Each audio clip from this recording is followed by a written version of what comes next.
Speaker പറഞ്ഞതുപോലെ തന്നെ നമുക്ക് ഈ ഓണം എന്ന് പറയുന്നത് മലയാളികളുടെ ഒന്നാകെയുള്ള ആഘോഷമാണ്. ഇവിടെ ജാതിയോ മതമോ രാഷ്ട്രീയമോ ഒന്നുമില്ല എന്ന് പറയുന്നുണ്ട്. എന്തായാലും ഇന്നിപ്പോൾ ഈ ഘോഷയാത്ര അല്പസമയത്തിനകം ആരംഭിക്കും. ഔദ്യോഗികമായിട്ടുള്ള ഉദ്ഘാടനം നിർവഹിച്ചിരിക്കുകയാണ്. അത്തപതാക ഉയർത്താൻ വേണ്ടി പോയിരിക്കുന്നു. എങ്ങനെയാണ് വിവരങ്ങൾ? അത്തപ്പതാക ഉയർത്തി ഈ അത്തദിന ആഘോഷങ്ങൾ ഓണത്തിനോടനുബന്ധിച്ചുള്ള അല്ലെങ്കിൽ ഓണത്തിന്റെ ഓണാഘോഷങ്ങളുടെ തുടക്കം എന്ന് പറയുന്നത് ശരിക്കും തൃപ്പൂണിത്തുറയിൽ നിന്നുമാണ് തുടങ്ങുന്നത്.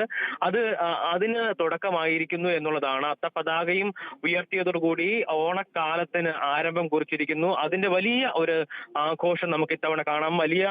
കഴിഞ്ഞ മുൻ വർഷങ്ങളെ അപേക്ഷിച്ച് ഒരു പരിധിവരെ ആഘോഷങ്ങൾക്ക് ഒരു പരിധി നിശ്ചയിച്ചിട്ടുണ്ടെങ്കിലും ഈ എല്ലാ തവണത്തേതും പോലെ തന്നെ ആളുകൾ ഇത് ആഘോഷകരമാക്കുന്നതിന് വേണ്ടി തന്നെ ഇവിടേക്ക് എത്തിച്ചേർന്നിട്ടുണ്ട് എന്നുള്ളതാണ് ഏറ്റവും സന്തോഷകരമായിട്ടുള്ളൊരു കാര്യം. വലിയ ഒരു ദുഃഖത്തിന്റെ അവസ്ഥയിലാണ് നമ്മൾ കടന്നു പോകുന്നത്. വയനാടിലുണ്ടായിട്ടുള്ള ആ ദുരന്തത്തിന്റെ ആഘാതത്തിൽ നമ്മൾ ഇതുവരെയും മുക്തരായിട്ടില്ല. പക്ഷേ ഈ ആഘോഷങ്ങളിലൂടെയൊക്കെ തന്നെ നമുക്ക് ആ ഒരു വേദനയെ മറികടക്കാൻ കഴിയേണ്ടതുണ്ട്. അത് തന്നെയാണ് ഇപ്പോൾ ഈ തൃപ്പൂണിത്തുറയിലെ അത്തച്ചമയ ഘോഷയാത്ര അല്ലെങ്കിൽ അത്തം തിരുവോണത്തിന്റെ മുന്നോടിയായിട്ടുള്ള ഈ ഓണാഘോഷ പരിപാടികൾക്ക് തുടക്കം കുറിച്ചുകൊണ്ടുള്ള ഈ ചടങ്ങ് ഇവിടെ ആരംഭിച്ചിരിക്കുന്നത്. വിപുലമായ രീതിയിൽ തന്നെ ഈ ആഘോഷ പരിപാടി നടക്കുന്നു. ഏതാണ്ട് 50-ൽ പരം പ്ലോട്ടുകൾ ഇത്തവണത്തെ ഈ അത്തച്ചമയ ഘോഷയാത്രയെ അതിന് ഒരു ഭംഗി നൽകുന്നതിന് വേണ്ടി, അതിനെ അലങ്കരിക്കുന്നതിന് വേണ്ടി ഉണ്ട് എന്നുള്ളതാണ്. വിവിധങ്ങളായിട്ടുള്ള കലാരൂപങ്ങൾ ആ നിലയിൽ ഈ ഘോഷയാത്രയിൽ അണിനിരക്കും. നമ്മൾ കാണാത്ത പല കലാരൂപങ്ങളും അല്ലെങ്കിൽ നമ്മൾ സ്ഥിരമായി കാണാത്ത നിരവധിയായിട്ടുള്ള കലാരൂപങ്ങൾ ഈ നിലയിൽ തന്നെ ഇവിടെ ഉണ്ട്. അല്ലെങ്കിൽ ഈ ഒരു അത്തച്ചമയ ഘോഷയാത്രയ്ക്ക് അകമ്പടിയാകുന്നുണ്ട് എന്നുള്ളതാണ്. വാദ്യമേളങ്ങളുടെയൊക്കെ തന്നെയും അകമ്പടിയോടുകൂടി തന്നെയാണ് ഈ ഘോഷയാത്ര ക്രമീകരിക്കുന്നത്. ഏതാണ്ട് 3 മണിയോടെയാണ് അത് തിരിച്ച് ഈ നഗരം ചുറ്റി ഈ ഘോഷയാത്ര തിരിച്ച് ഇവിടേക്ക് തന്നെ, ഈ സ്കൂൾ ഗ്രൗണ്ടിലേക്ക് തന്നെ എത്തുന്നത്. ഇവിടെ ശരിക്കും ഒരു ഉത്സവത്തിന്റെ ആഘോഷത്തിലേക്ക് തന്നെ എത്തിയിരിക്കുന്നത്. അതിന്റെ ഒരു പ്രതീതിയാണ് നമുക്ക് ഇവിടെ മുഴുവൻ, ഈ ഗ്രൗണ്ടിൽ ഉൾപ്പെടെ നമുക്ക് മുഴുവൻ കാണാൻ കഴിയുന്നത്.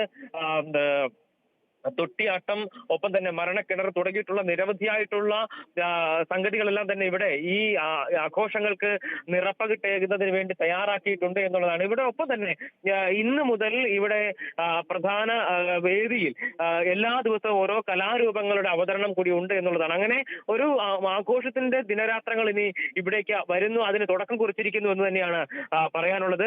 ഈ തൃപ്പൂണിത്തുറയിലെ ഈ അത്തച്ചമയ ഘോഷയാത്ര അത് വളരെ നാളുകൾക്ക് മുമ്പ് തന്നെ ആരംഭിച്ച ഒരു ചടങ്ങായി, ആചാരമായി തന്നെ തുടർന്നുകൊണ്ട് പോരുന്ന ഒന്നാണ്. അതിൽ രാജഭരണകാലം തൊട്ടാണ് അതിന് തുടക്കമായിരുന്നത്. ആ നിലയ്ക്കുള്ള കാര്യങ്ങൾ അന്ന് ആ രാജഭരണകാലത്തിലാണ് ഇത്തരത്തിൽ ഈ ഘോഷയാത്ര, ഈ ചമയ ഘോഷയാത്രകളൊക്കെ ഉണ്ടായിരുന്നത്. അതിനുശേഷം ജനാധിപത്യം വരുന്നു. അപ്പോഴും അന്നുണ്ടായിരുന്നത് പോലുള്ള ആ ആഘോഷങ്ങൾക്ക് ജനാധിപത്യ രീതിയിൽ തന്നെ അതിനെ കൊണ്ടുപോരാൻ അല്ലെങ്കിൽ അതിനെ തുടർന്നുകൊണ്ട് പോകാൻ കഴിയുന്നു എന്നുള്ളതാണ് ഏറ്റവും ശ്രദ്ധേയമായിട്ടുള്ള കാര്യം. അത് തന്നെയാണ് ഇതിന്റെ ഏറ്റവും ഒരു പ്രാധാന്യം എന്ന് പറയുന്നത്. ഒപ്പം തന്നെ ഒരു സാഹോദര്യത്തിന്റെ, മതസൗഹാർദ്ദത്തിന്റെ ഒക്കെ തന്നെ ഒരു വേദിയായി അല്ലെങ്കിൽ ഒരു ഉദാഹരണമായി നമുക്ക് ഇതിനെ മുന്നോട്ട് വെക്കാൻ, ലോകത്തിന് മുന്നിലേക്ക് വെക്കാൻ കഴിയുന്ന ഒരു കാര്യം കൂടിയാണ് ഈ ഘോഷയാത്ര. ഓണം അത് നൽകുന്ന സന്ദേശം അതെല്ലാം തന്നെ ഉൾക്കൊണ്ടുകൊണ്ട് തന്നെയാണ് ഈ ഘോഷയാത്രയും ക്രമീകരിച്ചിരിക്കുന്നത്.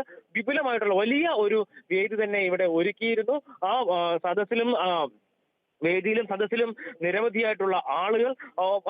അതിന്റെ ഒരു സമ്പന്നത നമുക്ക് മനസ്സിലാക്കാൻ കഴിയും. വലിയ സ്പീക്കറായിരുന്നു അതിന്റെ ഉദ്ഘാടകനായിട്ട് വന്നിരുന്നത്. MP ഫ്രാൻസിസ് ജോർജ് ആണ് പതാക ഉയർത്തിയത്.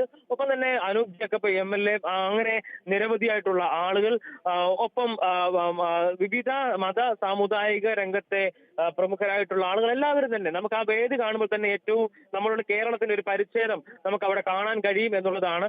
ആ നിലയ്ക്ക് തന്നെയാണ്, അത്തരത്തിൽ ആണ് ഇതിന്റെ ആഘോഷങ്ങൾ ക്രമീകരിച്ചിരിക്കുന്നത് എന്നുള്ളതാണ് ഏറ്റവും പ്രധാനപ്പെട്ട ഒരു കാര്യമെന്ന് നമുക്ക് ചൂണ്ടിക്കാണിക്കാനുള്ളത്. എന്തായാലും ഓണത്തിന്റെ ആഘോഷങ്ങൾക്ക് തൃപ്പൂണിത്തുറയിൽ തുടക്കമായിരിക്കുന്നു എന്ന് തന്നെ നമുക്ക് അക്ഷരാർത്ഥത്തിൽ പറയാം.